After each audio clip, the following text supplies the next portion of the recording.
I just spent several weeks testing out what I believe are the absolute best video editing tools available right now in 2025. For this ranking, I'm judging everything strictly on its real-world value, overall speed, and its actual impact on a creator's content strategy.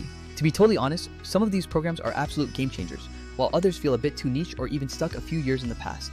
I'll also be sure to point out exactly where my secret weapon, Vizard, fits into this entire lineup because of how it handles long-form content repurposing.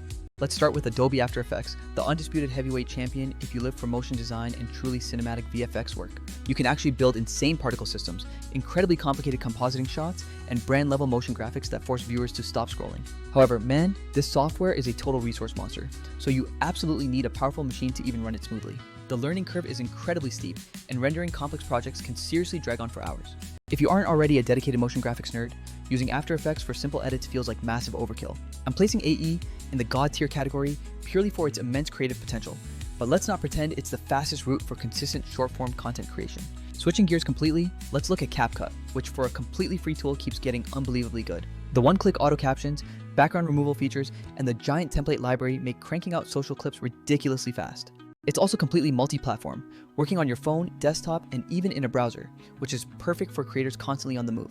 The trade-offs involve occasional lag on larger, more complex projects, and you will quickly hit limitations when you need more precise timeline control. Still, if your main goal is pure social-first growth driven by speed and virality, CapCut is basically a god-tier deal. Next up is Adobe Premiere Pro, which remains the industry standard for a very good reason. Premiere Pro's timeline structure and overall ecosystem are incredibly flexible for advanced workflows. The way it integrates with After Effects, Photoshop, and Illustrator creates a seamless creative powerhouse. The newer generative AI tools are wild and genuinely make complex edits significantly easier to accomplish. However, the ongoing subscription costs are quite heavy, and some of the coolest new features still feel like they're stuck in a beta phase. If you are producing a long-form series or heavy client work, Premiere Pro is absolutely god tier for its comprehensive nature. But if your main job is just repurposing long videos into short clips quickly, it can often feel powerful, but ultimately overcomplicated. Now let's talk Final Cut Pro, which absolutely runs like pure lightning if you happen to be operating on an Apple machine. Especially on the newer Apple Silicon chips, the sheer responsiveness is a massive advantage for fast editors. The magnetic timeline genuinely changes the way fast editors approach structuring their sequences. Features like the new AI-assisted slow motion and various image tools are incredibly slick and intuitive. The significant downside is that it's strictly Mac only, and a lot of the true precision control seems to live in separate applications. For fast-paced workflows and Mac-first creative teams, it's god tier on speed, but collaboration across different platforms becomes a hurdle. Moving on to Vegas Pro, this editor has always maintained a solid reputation, particularly for its audio and color correction work. It feels much more stable these days, features decent GPU acceleration, and tools like speech-to-text are genuinely useful additions. The major restriction is that it remains Windows only, and you'll still find that some advanced workflows require purchasing paid third-party plugins. For creators who prioritize superior audio mixing and quick color passes, Vegas is good and dependable, though perhaps not the flashiest choice. Wondershare Filmora consistently nails that sweet spot for creators who want professional-looking results without wrestling with a complex user interface. Features like text-based editing, accurate motion tracking, and fast render times actually make using it a genuinely fun experience. The main drawback is the persistent upsell for AI credits and premium effects, which can really get old when you're deep in the creative zone. For hobbyists and those who just want to feel creative again without a steep barrier, Filmora easily lives in the great tier. Then we have Apple iMovie, which does exactly what it promises: simple, fast, and absolutely perfect for family videos or very quick uploads. The mobile features like storyboards and Magic Movie are surprisingly clever tools for creating on-the-go content effortlessly, but you will hit fundamental limits very fast if you ever need multicam editing, heavy color grading, or serious timeline flexibility. For the casual user who just needs basic edits done, iMovie is more than enough to get the job done, placing it firmly in the average tier.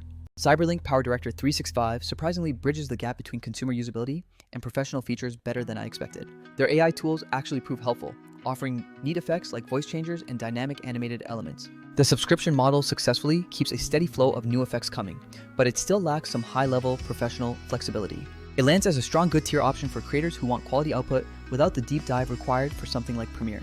Adobe Premiere Rush was initially designed for ultimate speed and mobile-first content creation workflows. It used to win big on cross-device syncing, but lately, updates have slowed, and they even removed the cloud syncing feature, which is a real bummer. The export limitations and the sparse effects library make it feel undercooked compared to CapCut or even Vizard for quick repurposing tasks. It's still usable for social creators who only need the most basic edits, but I wouldn't place my platform growth bets on it anymore. Shotcut, the open source editor, continues to genuinely impress everyone with what it offers for free. Its multi-layer support, advanced effects capabilities, and sensible export options make it a remarkable free tool overall.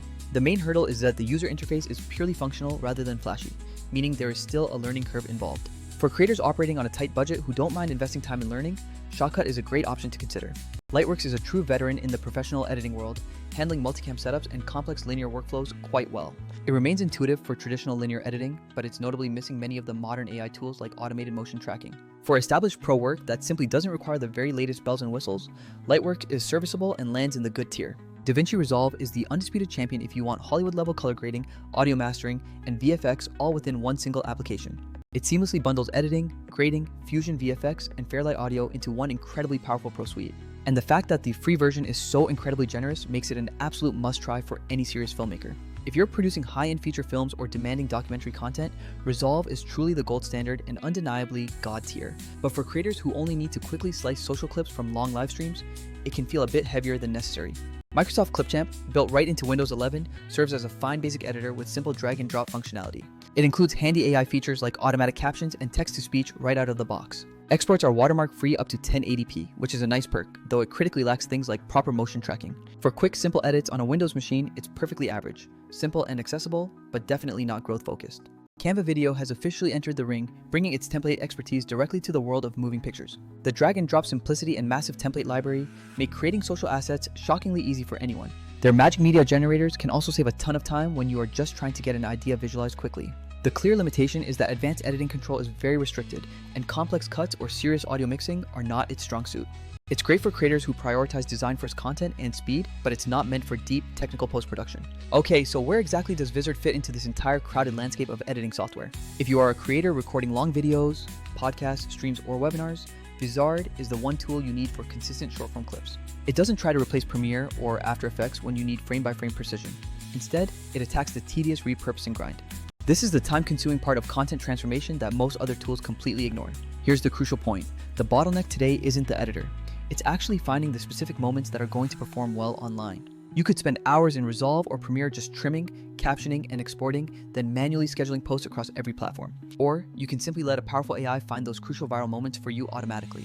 Vizard intelligently picks those key moments from your long footage, automatically creates optimized short edits, and even assists with posting. The included auto-scheduler and content calendar functionality fills that massive workflow gap where most creators struggle. In comparison to the others, After Effects and Resolve give you infinite creative depth, but naturally slow down your output dramatically. CapCut and Canva are lightning fast for social growth, but they often lack the necessary long-form context for nuanced edits. Premiere and Final Cut are the recognized industry foundations, but they still demand significant manual labor for efficient repurposing. Vizard expertly sits right in the productive middle, offering specialized features that are incredibly practical for daily use. It automates the guesswork of clip selection so you aren't constantly guessing which 30 seconds will actually go viral. The integrated scheduling capability means you no longer need separate scheduling apps or cumbersome spreadsheets to maintain your cadence. The single workflow improvement alone is easily capable of saving you hours every single week. I want to be perfectly clear about Vizard's limitations, though. It's not for complex motion design or frame-by-frame visual effects work. For that high-end polish and creative tweaking, you will absolutely still turn to After Effects or Resolve. But for creators who demand a steady, non-stop output of high-performing short clips, Vizard is a massive lever for scaling up. It is the perfect solution for scaling without needing to immediately hire a dedicated video editor for daily tasks. So, how should you actually recommend using all of these tools together in a professional stack? If you are aiming for absolute brand-level polish on your main hero pieces, stick with the power of Premiere Pro or DaVinci Resolve. For those rapidly produced social cuts that rely on current trends and templates, CapCut and Canva are still tremendously terrific choices. And when you want to instantly transform every single long video into a library of platform-ready posts without losing your entire editing week, run the footage through Vizard first. Pull the best performing clips, get them scheduled out, and then only go back to polish the absolute top performers in Premiere or After Effects if necessary. Alright, that is my comprehensive tier breakdown for the video editing software landscape right now. I truly hope this overview helps you figure out which software genuinely aligns best with your personal creative workflow. If you are currently juggling long-form content and are desperate to automate the hard labor of making consistently performing short clips, Vizard is definitely worth a thorough test run. It's a tool I now reach for every single time I want consistency without having to fight the editing process itself. Drop any specific questions you have about combining these tools down in the comments below, and I will personally help you pick the right software combo for your channel. Thanks so much for watching this deep dive, and I will catch all of you in the next video.